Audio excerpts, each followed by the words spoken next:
A, B, C. A always be B, C closing. Always be closing. So don't get me started, man. I'll start laughing, and I won't be able to keep my composure. Uh, all You right, want it? y'all. You want it? You want to try the meatloaf? God. Mom, meatloaf now. Fuck. Too Ano- funny. Another episode of Scared Money Don't Make Money. We have a very funny guest, Chris, and he's going to introduce himself in a second. It's your boy Cam, and as always, Your boy Roy just chilling. as always, the podcast about recruiting, marketing, sales, sourcing, whatever have you, all the funny things in between. Um, Chris, if you would please introduce yourself, tell them a little about your experience in the recruiting world, and then we'll, say some more funny stuff. Okay. Oh, okay, great. My name is Chris, as you know. I have been a executive recruiter, headhunter, whatever you want to call it, search consultant since 1997, for a long time. I started out doing staffing, mainly for IT roles up in San Francisco. And after a year of doing that, I moved to Tokyo, Japan, the only Tokyo, and where I moved into permanent placement.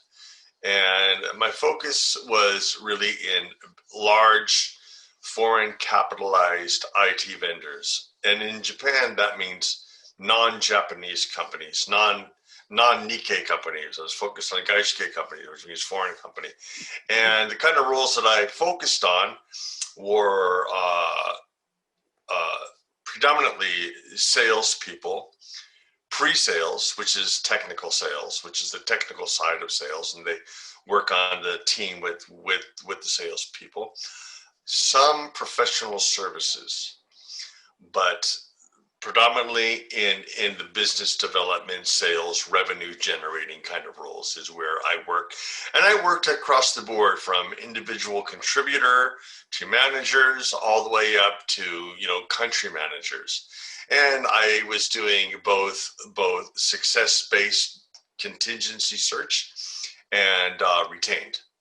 And I've been doing that there for many years, and finally moved back to my home state of California after the coronavirus kind of basically wiped out our industry there. A lot of my friends in Tokyo are still really struggling. Yeah. As I am struggling now too, just because of the situation we're in, but trying to build something up here. Now I'm in Southern California, and I'm continuing recruiting, and that's where we are. Yeah, fantastic. That was great. Yes. So, me and Chris talk a lot, and we always joke about like tonality and using like big phrases. Fantastic applicant. Phenomenal. Phenomenal. Huge. We're gonna have a huge profit margin. And so, but because we're both huge fans of Wolf of Wall Street, so like we always joke about that. And because one of the things I think I was telling you, Roy, is that when Chris got started, he was like selling pens and shit. So I got it. So because of that, I got to hear the sales pitch real quick on a pen. On a pen? On a pen. Oh, yeah. We weren't really pitching the pens too well. We were more pitching to empathy of the person we were calling. Like I would call you, I'd say, "Hey, Roy. Hey, it's Chris over from the company's name that I used to work for. You're all who? Yeah, you know me, Roy. I'm the guy that sells all those customized ballpoint pens. You know, the ones with your names on them." And you would be like, "Oh, yeah, okay, got it." and I go, "Yeah, hey, look, Roy, we recently had a big fire. We burnt like half of our printing presses are burned down. We got tons of stock here. I got guys that I need to get back to work. I got some beautiful pins right now that I just need to get out in any possible way I can." And I'll tell you what, normally normally a box of 500 of these are going out my door for $300. But today, I'll let them go. I'll let them go to you for $250. And Roy, I'm going to print them up just like this. Roy's Barbershop, the best haircut in town. Roy, you're still at 123 Melrose Drive. Is that correct? Yeah, that's correct. Oh, and that's Gainesville, Florida, 92527. Is that right? Yeah. And your phone number I got right here. Do you want me to print area code 201-777-9999 on it? Yeah. Hey, Roy, God bless you. These will be out to you in about a week.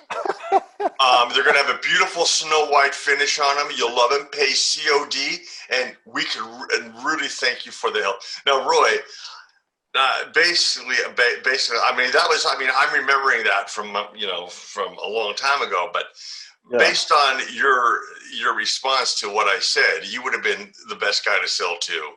Yeah. I would have been calling you back once a week with the problem. We just had another fire, right? Yeah, we had another fire. A steamroller went over my printing presses. I got a bunch of magnets I got to get out because you just gave it up. I never have dropped the price or nothing. You're awesome. So I would have. That's funny. I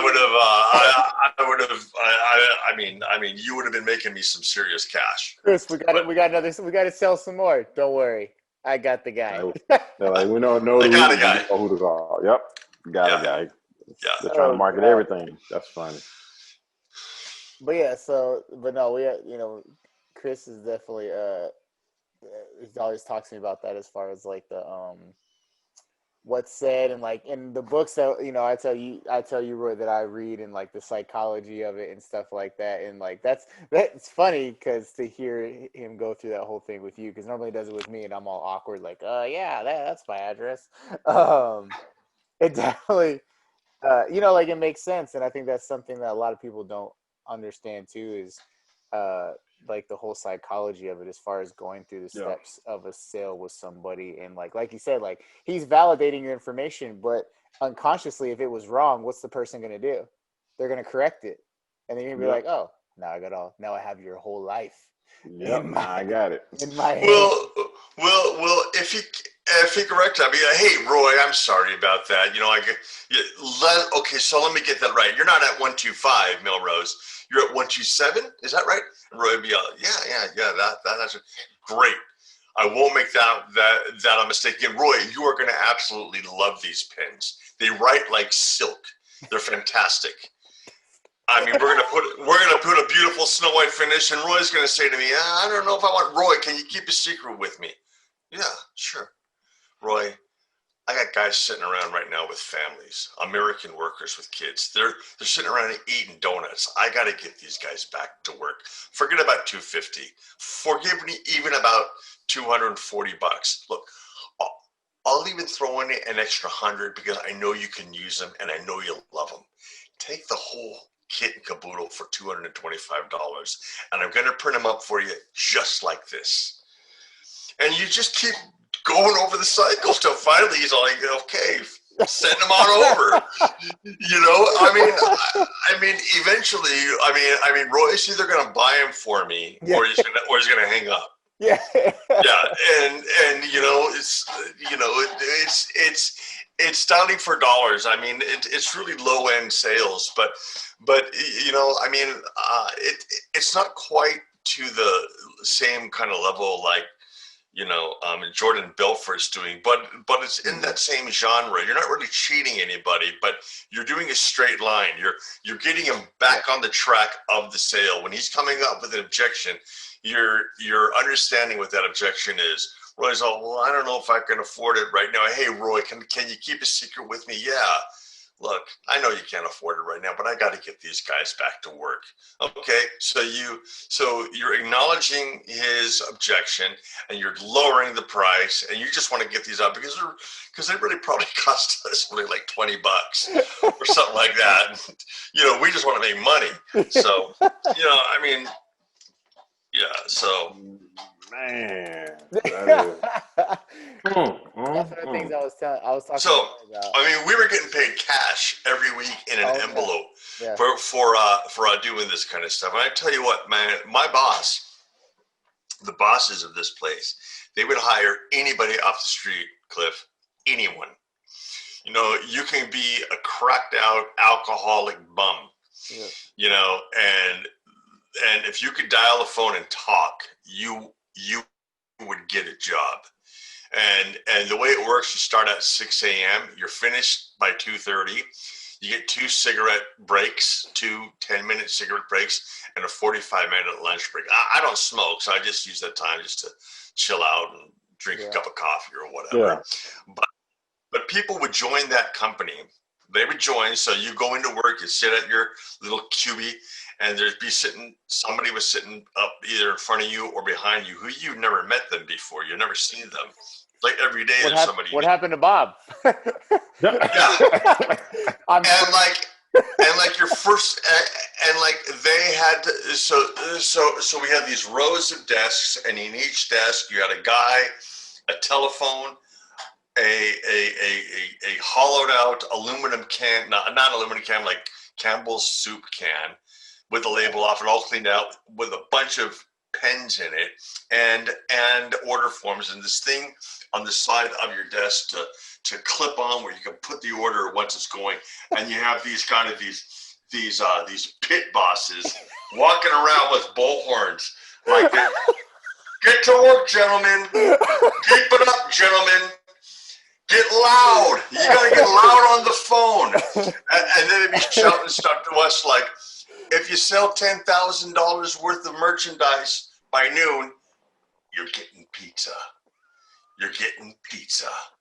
And every time and they would hover over you like if it felt like you're not doing right on the phone, and you're like, oh yeah, Cliff, and I could maybe possibly, and they would grab the phone from your hand and start talking as if they're you, like as if they're me trying to show you. And like the guy's voice changes. Hey Cliff, yeah, look, just take these, and they would try to close the deal for you, and that's their way of brutal training. And or they would just sit there screaming in your ear like they're drill sergeants when you're on the phone and you're not talking loud enough, and you're like, yeah, these are the greatest magnets ever. Get loud, Cliff. Get loud, Cameron. Get loud. And we had these special kind of things inside our telephone, so the person on the other end can only hear if you're talking directly into the speaker. So they can be standing behind you, like with a bullhorn, you know, and the person on the other side of the phone couldn't hear you. And then, but once you made a sale, you would put the handwritten sale on your little sale holder thing, and they would come walking past, and they would grab it and they would read it. And my last name is Rivas. They go, Rivas, $100. Rivas, $100. Keep it up, gentlemen. Keep it up. We're almost there. You're going to get pizza. And it was brutal. Like it's an elementary school fundraiser. Yeah, man. Yeah, and after the first cigarette break, there would be a whole bunch of guys that would start and just not show up. Like there would be a bunch of guys that just never came back. And what was really interesting, because anybody can come off the street and get a job, and they'll pay you every week. But most people, they can't handle it. They just couldn't handle that kind of sales, and they would just not show up again. And they, you know, they don't want the abuse. But I think I learned more about selling in that job than I've learned in anything going forward. Anything. Yeah. Going forward. And I mean, it was like boot camp of hardcore sales, man. It was crazy. Yeah. Wow, that's a good story. Bro. Yeah, dude. And that's why I asked Chris to be on. Yo, like, I mean, you're getting bribed with pizza, like 10,000 by noon, like you get pizza, like I got a pizza over our head and thinking, oh man, you guys are gonna get some pizza. And I think I think about that sometimes too. It's like for military recruiters, like like you were trying to make money to eat, man. Like, we're recruiting like, oh, even if I recruit 0 people, this year, I'll get in trouble. But like, I gotta lose my job. Like, they can't kick me out. And that's like that. Oh yeah, I mean, that cutthroatness. Yeah, if you didn't close anyone like in 2 weeks, if you couldn't make a deal, there, you would be gone. Yeah. You would be gone, and they were blasting, and they had these like kind of like these walk paths on the top, so like the bosses on the top could walk around looking down on everybody. And what it was just a hollowed out warehouse with desks and phones, and it was crazy. I mean, it was basically abuse. It's just. It was you can, and people there. I mean, the top guy was a guy. Well, his last name is Franklin. The guy was a stud, and he talked real calm. Yeah, Cliff. Yeah, and these things are going to come, and they're going to be in the mail. As far as God bless you, buddy. We can really use the help. Thank you very much. And you would interrupt. I don't think so, Cliff. Can you keep a secret with me? I mean, he just had it nailed. And I tried to imitate that guy. Yeah. But that guy would make like in a week, he would be getting like an envelope of like $5,000. $5,000, dude. Back in '97, yeah. Yeah, and for what? Selling like trinkets of shit. Selling like, let me see if I can find something. Yeah, selling this. Yeah, with the name on it. The Snow White. We're gonna put a beautiful Snow White finish on it. So what was that?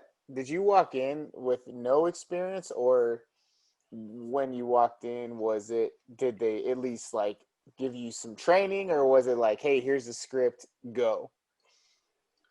I walked in with no experience, and what they did is they gave me the script, and they basically threatened me, do not deviate from the script.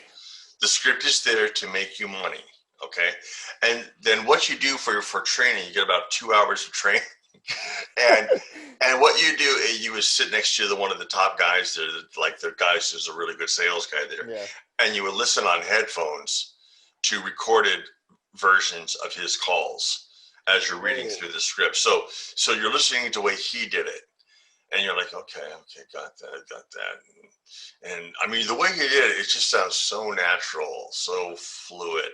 And then when I did it, whatever I do to me, it sounded like, oh man, I'm just messing this up big time.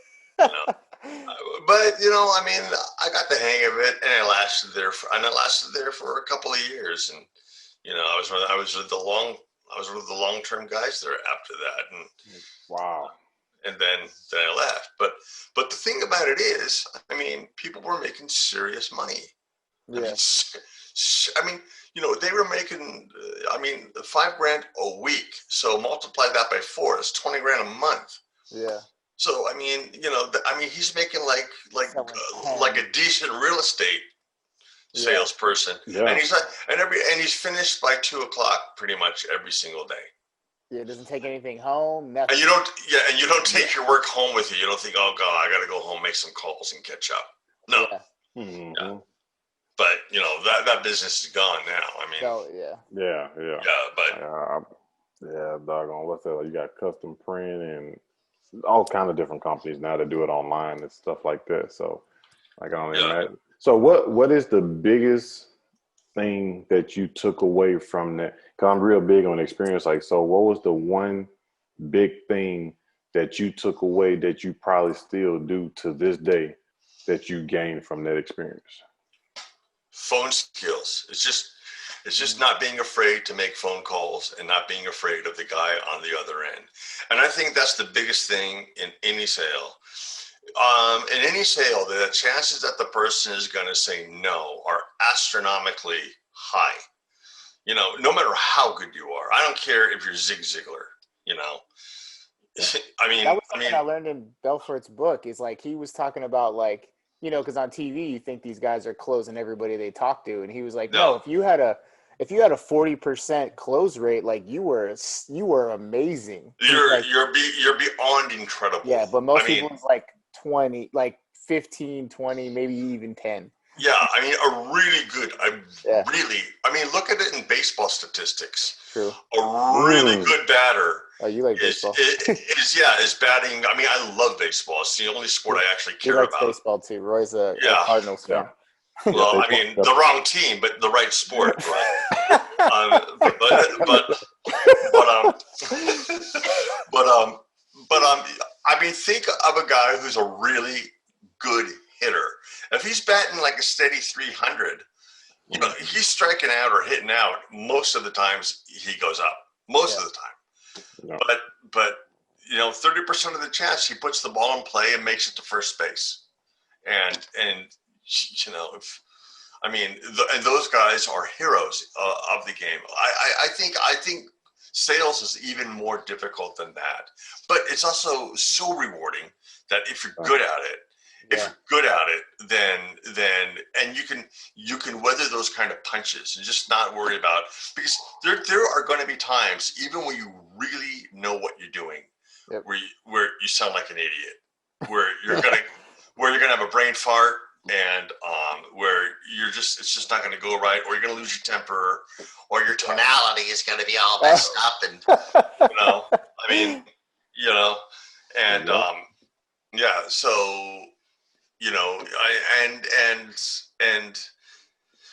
but when you do it right and when you score really big. I mean, that's why people do it. I mean, adrenaline junkies. Yeah. I mean, being in sales is how you're going to make yourself a lot of money.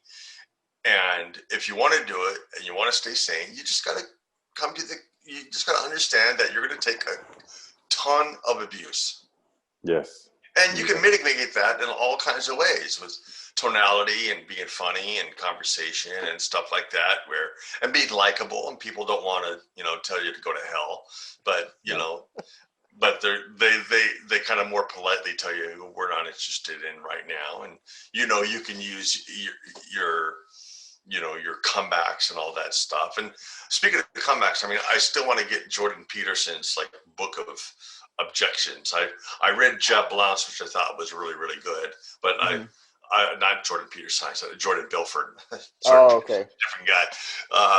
Yeah, but I really want to get that because I think that guy's Belfort and a guy named Jeb Blount are the two sales guys that I think are the best guys in town. The best.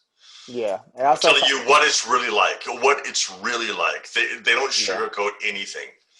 No, like I was telling you, Chris. I told Roy too. I'm in the process of reading like what the Way of the Wolf, and I think that's what I was saying. That's a great book. Yeah, it's a great book so far, and that's why I was just like, dang, like this dude was like, yeah, like if you have a 40%, you are a god, and I was like, dang, like, and you know, it's funny because it's just like these things that we see or or whatever, and then obviously with military recruitment, most of the people we talk to were able to close because they've already got it conceived in their mind most of the time that they want to talk to us for a reason.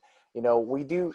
I would say those are warm leads, right? Like exactly, a lot of them are warm. You know, I would say the only time you really get into it is like health professions. You know, which I was doing, where that's like I'm emailing 5,000 people hoping to get 5 replies. You know, and so doctors, dentists, and things like that. But I remember I was telling Roy and I used to tell him this when we were recruiters together was, the whole stage at the beginning where you're creating, what's it called, Roy, again? Creating, when you're talking to somebody, what's that? The value? No. Like when you first talk to somebody and you're rapport, when you're recruiting rapport. Yeah. So we're really like, the way that we're trained, super big on rapport. And I remember at one point in my recruiting career, it was like, I hate this step. Like, I feel, I remember telling Roy, he's like, yeah. And I was like, I feel like it's false. Like, these people are talking to me for a reason. Like, let's just, yeah. And it's like, no, go on. I'm just turning on my fan. Oh, you're good. And I'm just like, let's like get to it. And as I'm talking to them and learning about them, then I build my rapport, because as they tell me about why they're doing it and blah blah, and I remember I was listening to Way of the Wolf, and like that was exactly what Jordan Belfort said. I remember I called Roy and I said, "Hey, I was fucking right." I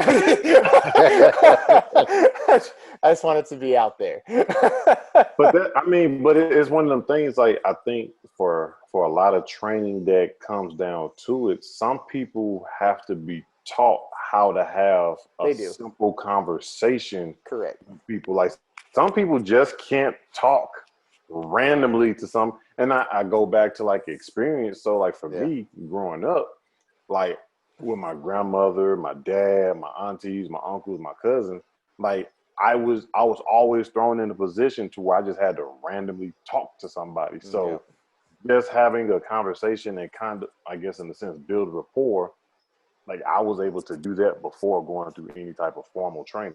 Yeah. And I think we don't take into much account of the experiences of a lot of different people. So I mean, like even like he said, he like just going off the street. There were some experiences that he went through in life, in my opinion, that kind of still set him up for success. Yeah, maybe wrong, but that's how I look at it. Like Jordan Belfort, I think he's from Jersey or something like that, New York. Yeah, I think he started. I mean, based on the movie, you remember The Wolf of Wall Street? Yeah. Right? I guess he started out on actually Wall Street, but then they had the market collapse and a lot of people lost their jobs, and he ended up getting a job, I think in Long Island or something, selling pink sheets. Mm-hmm. Penny stocks, and he killed it. I mean, he did really, really well. And I think what was this company called? Stratford. Yeah, Stratton something. Yeah. When they started, they were selling pink sheets, and they were never actually on Wall Street. They were in Long Island. Yeah, that's it. Yeah. So I mean, they were called the Wolf of Wall Street, but I guess because it sounds better than the Wolf of Long Island. Yeah. But I mean, the lump of Long Island.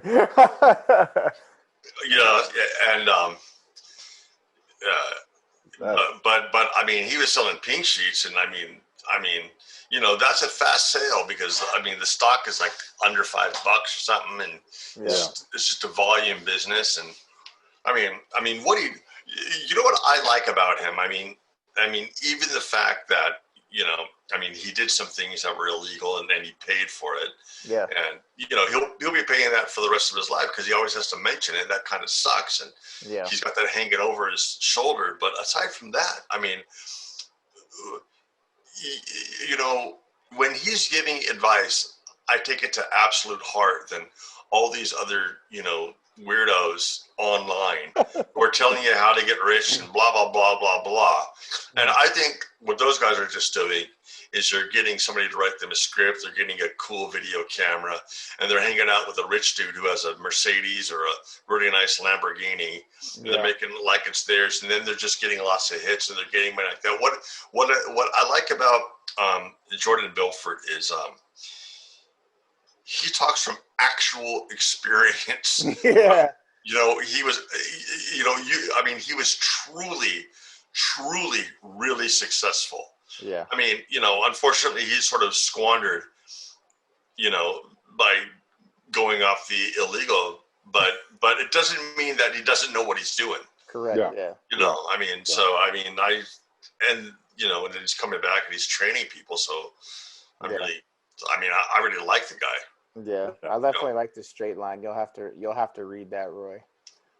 Oh, and Jeb Blount. Now, Jeb Blount, he's a top sales guy. He's a millionaire. Yeah. He wasn't a millionaire to the level of Jordan Belfort by any means. But he's still very successful. But he's still a great sales guy who knows what he's doing, and he talks about the real world sales and just how to overcome it. And it's realistic. It's not like reality nonsense. It's and that's what I like about both those guys. Yeah. I have to check him out. Jeb Blount. Jeb Blount. As a matter of fact, where's my iPhone? There's my iPhone. I read a lot of books on Kindle. I don't know if you guys buy the real thing, but I never buy the real thing anymore. I listen to it on Audible. I do a lot of Audible too. So one of the things I was telling Roy about, Chris, that I know you and I have talked about was like the whole script thing, because whenever we go through training, and I know it's actually a lot better than it was. I know when Roy and I went through, but there was like this script they made us to read through, and it was kind of the same thing. They were like, "Don't you deviate from the script." Oh, you guys, because that's a. Yeah, I mean, they would put us in a box. They put us in like a room, and there'd be a phone in there. You remember that, Roy? And then they would call the phone, and then you'd pick up the phone and be like, "Hey, this is Sergeant Macias, Air Force Recruiting. How can I help you?" And you'd go through the whole scenario on this script, potentially like. Yeah, what'd you say? That's still the best training I've ever had. I hated it, but it's because I'm more like. I feel like people can recognize when I read off a script, which is why I hated it. Well, that's why you got to memorize it really, really well. Yeah, and so that's what I was telling Roy, is how, like, I know when you and I talked, like, how integral you say a script can be, and that's what I've been reading too, is like you build a script based off of the way you talk, but you still have the structure. So it's hard to take, and I think that's probably what my problem was, is I took somebody else's script where I was like, I don't talk like this. And so, but if you build your own, and then the more repetitive as it gets, you then memorize it. And that's even one of the things that Jordan Belfort talks about in his book was, as you go, you should always have a sheet up or something to help you ask questions in a structured order that you have found works the best for you. So like how I was saying before, like when I talk to somebody, I say the exact same thing when I get somebody on the phone. Hey, this is I'm Sergeant Macias. I appreciate you taking time to talk to me. I keep things really light. If you decide you want to join when we're done talking, that's good. If you decide you don't, that's great too. How can I help you? What questions can I answer for you? And it's the same, and it goes from there. Yeah. I think scripts are vital. I mean, and I believe in them. I mean, I write myself some scripts. I write it out, and I play it out to myself to see, does that sound stupid, or are these words too long, or what's the flow going to be like, and so like that. And I don't think, and there's no such thing as the perfect script. Correct. Yeah. I mean, the script that I was using, in the job that I was telling you about, where I was selling pens and stuff like that. I mean, they had a script that was tried and true. Yeah. I think they went through a lot of trial and error with that script. And benefit your company, your dog. Sorry about that. But and sometimes the script worked really well. Sometimes it didn't work at all. But I memorized that script and I used it every day. Well, I mean, I didn't even have a choice there. But anyways, back to that guy, Jeb Blount. He spells his name. You guys want to write this down. His first name is Jeb, J-E-B, and his last name is B-L-O-U-N-T. And he has a fantastic book. Fantastic. Phenomenal. Fantastic. Yeah. Fantastic. Fantastico. Yeah, he has a great book called Fanatical Prospecting. Oh, yeah, that's right. That's the book you're talking about. And he has another book called Objections. Now, Fanatical Prospecting is not as good as Way of the Wolf, but it's damn close. And where Way of the Wolf is telling you more about actual procedure of how to do it, he's telling you about, you better be doing it 24/7. You better be thinking about this. And it's a really, really good book. And I love that guy. So, yeah, I think that's cool. And then what's Objections about? I know you said you didn't read it, but like, why? It's overcoming objections and handling objections. And and I got to read it again. I mean, I read these books over, and I'll tell you guys, I mean, I don't know, when all these sales guys are talking about, I wake up in the morning and I'm ready to go, and I'm bullshit. Bullshit, dude. No, you're not. Fuck you. I wake up in the morning and the last thing I want to do is make a phone call. I mean, ironically, I go to bed, feeling totally pumped for the next day and wake up thinking, oh, God, I do not want to call anybody. I just want it to all come to me. But do you want to know what I've noticed is after I make that first call, and no matter how well or poorly I do on that first call, I'm pretty ready to go to the second call. And I think, and I think that's what it is. And it's kind of like in The Wolf of Wall Street. I mean, you're always quoting, oh, you can't pay your rent? Pick up the phone. Yeah, you can't pay your rent? Pick up the phone. Your kid's private school needs tuition? Pick up the phone. Pick up the phone. I'm like, bro. Yes. I watch it when I think about it. I think I watch it at least once a quarter, at least every 3 months. It's just got too many. I used to watch Jerry Maguire like once a quarter too, because I was a headhunter. Jerry Maguire was essentially a headhunter. Yeah. Well, I still am a headhunter, but that was way before The Wolf of Wall Street even came out. But I just love that movie. I take this one client and go straight to the top. I'm gonna go straight to the top. Jerry, where's my Quan? Now I gotta go watch Jerry Maguire again. My Quan. What is Quan? It's the word. It's my word. It's been a while since I watched it. You kind of look like Cuba with the bald head. Now that I think about it. Oh man! Hey, you know what? Congratulations, you're still my agent. He slams. Show me the money. I gotta watch it again now. It's been a while. Bob Sugar calling me. I got ants in my house, Jerry. Ants in my house, Jerry. Gosh. What can I do for you?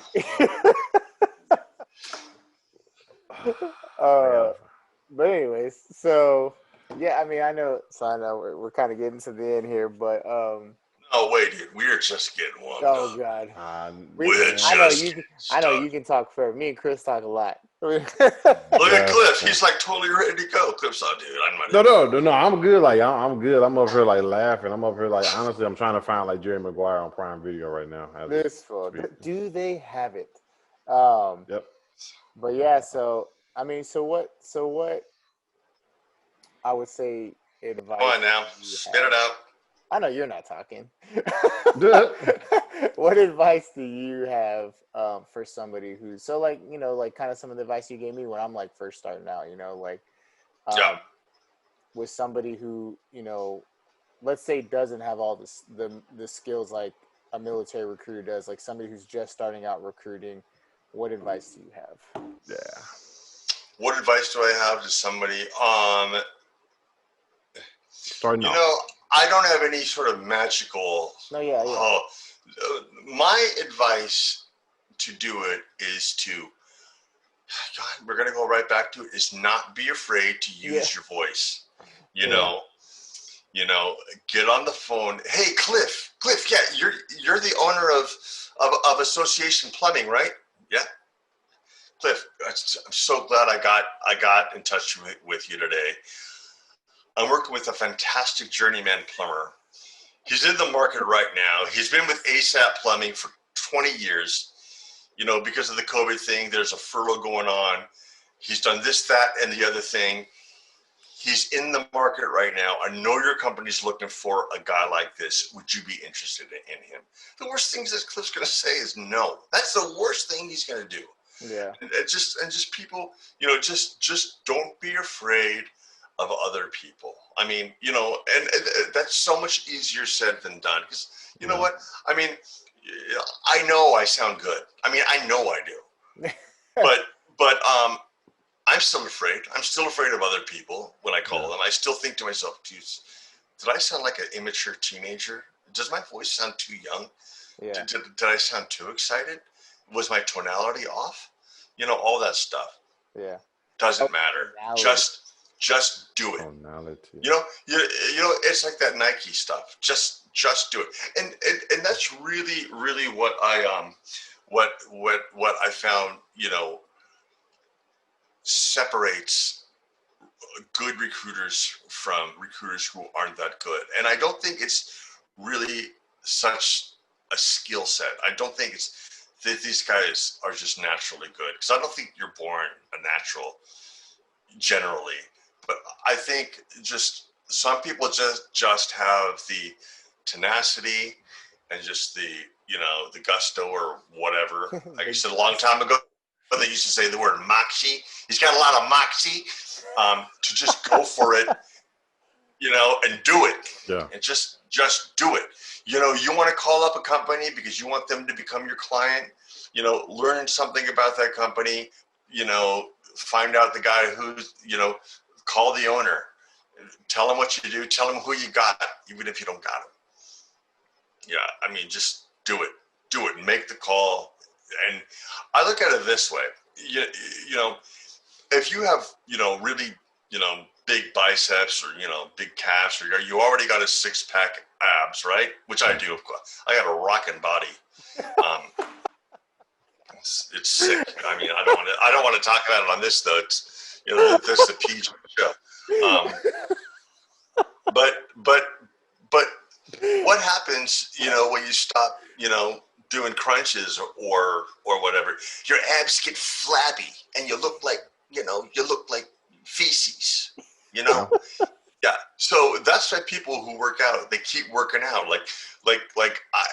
I know the things I need to say to clients, and I know the sales skills, and I know the right stuff, and I've read the books, but I keep reading them over and over again because I look at that as just a muscle that you need to keep stimulated and keep it up. I mean, but you guys have been recruiting a long time, so. Yeah, I mean, honestly, what you just said, it kind of goes back to like confidence. Like a lot of times I tell people like, hey, a lot of times you just have to be confident. Even you could be on your last leg, you have nothing left to give, but just portray that confidence into it and you'll be okay. And sometimes that's all it really takes is just that confidence, and just it gets you over the edge. Yeah. Oh, absolutely. And a lot of times if you're feeling unconfident, and with something that I've come to realize, but I still remind myself all the time, is that if you're not confident, the person on the other side doesn't know it. Yeah. They don't know it. And sometimes when I hear myself like screwing up really bad, and what I'm saying, I said, I didn't mean to say that, I should have said this. They don't know that I messed up. They don't know. To them, it sounds like I'm flowing. Yep. They don't know. So, yep. But I mean, that's, like I said, it's all easier said than done, because we psych ourselves out constantly. Yeah. Oh, for sure. 100%. No, yeah. Roy, do you have any more questiones or anything? I feel like you laughed a lot during this one. I'm glad. I laughed a lot. That made my day. What am I here to amuse you? What am I? Am I a clown? Yeah. No. What am I, a clown? What am I, a clown? Why am I funny? That's a good one. Just, I mean, it goes back to like I always, especially like in sales and recruiting, like having that laughter, like something like that. To me, like that soothes the soul. Yeah, man. Absolutely. Being able to laugh and like enjoy yourself, and a lot of times, like you got people who take it way too serious, and then you got those who take it too much of a joke. But I think having like that middle ground of just having that lightheartedness, it goes a long way. Especially like you said, I use my comedic style when I was a recruiter. Yeah. I just want to make you laugh and talk to you, like make you feel good. And then Yeah, man. like, yo, absolutely. this is what it is. But that was, once you said it, that was the style that, and I still do it to this day. I still do it. I still use laughter as my segue into getting things done. It is a catalyst. Yeah, to put the cigar down. Yep. That's what I use it for. So, Clifford, are you doing Air Force recruiting as well? Yes. Same. Oh, okay. So he does active duty though. So I do Air National Guard for the state, and then he does. Well, he's actually he's a manager now, so he manages a team of what? Is it 5? 6. Is it 6? 6 recruiters who are like, we call it on the bag, where they're holding their bag of goals, and they. Do you know where that came from? On the bag? Yeah. Either like Roy, do you? I don't know where it comes from. I was wondering where they always say like that's a phrase like in Air Force recruiting is, oh, you're on the bag. Actually, I do. It's been a while. I'm trying to remember. It was told to me a long time ago. I think it kind of stems back to the old days of like I don't know if it was like something to do with a typewriter. That was the last thing I heard. Oh, because you had to carry your typewriter around with you in the Yeah. bag. Mm-hmm. Oh man. Yeah. So. Makes Have sense. you guys know where the word salary comes from? Like, what's your salary? No. Well, I think the Greek or Latin word for salt is something like sala something. And a long time ago, I'm talking about before the typewriter was around. People were paid with salt, and so what's your salt ration? It became your salary, something like that. Is that also like worth your salt? Yeah. The guy's not worth his salt. Yeah. Huh. Boom. Look at the big brain on camera. Oh, man. With Let's the check that dunk. All Touche, right. Oh, sir. and then our last Touche. question, Yeah. as we ask everybody, is what? Oh yeah. And I'm sure you're gonna go back to the same thing, but what does scared money don't make money mean to you? Scared money don't make money? Yeah. What does it mean to you? What do you mean? I never even thought about it. Like scared money. I don't even know what you're talking about. The phrase phrase. scared money don't make money. That's the name of our show. Is scared money. Okay. So if I was like, Chris, make those phone calls. Scared money don't make money. Like, what does that mean to you? It just means you're too afraid to pick up the phone. You're too afraid. You're afraid of your own shadow. You're afraid of. It means afraid of failure. Which I guess is a nice ending. You want to be. You want to be successful in sales or recruiting or everything. You got to get used to failure, because most of the jobs you work on, you're going to fail at, but but you have enough wins in there to really do well. I ask you to not judge me by my losers, but by by my successes. by my winners. By my winners. Well, who are your winners? Rattle them off. Luckily, nobody ever said that. Luckily, nobody ever made that. Yeah, okay. Well, give me a list of your winners, and I want to compare them on a side-by-side note with your winners. That's funny. That is hilarious. All right. Well, we appreciate you, Chris, as always, dropping knowledge. So how does this work? Do you guys put this up on a podcast, and how do people get it? Yeah, we put it. So we put it up on. I put it on YouTube, and then I put it on like Spotify, and I sent it out to the Webiverse.